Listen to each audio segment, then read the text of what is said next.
এবার বর্ষার শুরু থেকেই চোখ রাঙাচ্ছে ডেঙ্গু। চলতি বছর এরই মধ্যে মারা গেছেন ৪৮ জন। সমন্বয়হীনতার কারণে দেশে ডেঙ্গু নিয়ন্ত্রণ করা সম্ভব হচ্ছে না বলে মত বিশেষজ্ঞদের। রবিবার ঢাকা রিপোর্টার্স ইউনিটিতে আলোচনা সভায় এই মত দেন তারা। এবছর বর্ষা শুরু হয়েছে কিছুটা দেরিতে, ফলে ডেঙ্গুর প্রকোপও দেখা দিয়েছে দেরিতেই।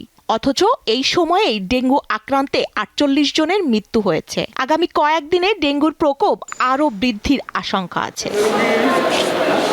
এ অবস্থায় ডেঙ্গু নিয়ন্ত্রণে ব্যর্থতার অনুসন্ধান ও করণীয় নির্ধারণ বিষয়ে রোববার আলোচনা সভার আয়োজন করে পরিবেশ বাঁচাও আন্দোলন। এতে জানানো হয় ২০১৯ সালে ডেঙ্গুর বিস্তার ঘটলেও ২০২২ সাল পর্যন্ত সরকারি হিসাব অনুযায়ী আক্রান্তের সংখ্যা ২,৪৩,৭৪৮ জন। অথচ ২০২৩ সালে আক্রান্তের সংখ্যা বেড়ে দাঁড়ায় ৩,২১,৭১৯ জনে। এক বছরে মারা যান ১,৭০৫ জন। আলোচকেরা বলছেন, এবছরও ডেঙ্গুর প্রকোপ বৃদ্ধির আশঙ্কা আছে, ফলে নিয়ন্ত্রণে নেই পর্যাপ্ত উদ্যোগ।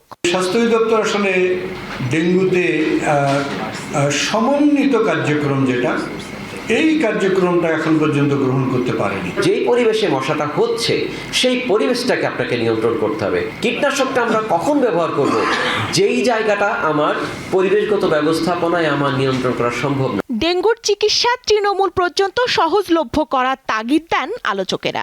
জনগণের উপর থেকে বোঝাটা কমাতে চাই, তাহলে সঠিকভাবে অর্থায়ন এবং সেই অর্থের যথাযথ ব্যবহার নিশ্চিত করতে হবে। ডেঙ্গুর বিষয়ে সচেতনতা বাড়ানোর পাশাপাশি সরকারের বিভিন্ন সংস্থার মধ্যে সমন্বিত উদ্যোগের মাধ্যমে ডেঙ্গু প্রতিরোধের আহ্বান বিশ্লেষকদের। স্বস্তিকা সিংহ, দীপ্ত সংবাদ, ঢাকা।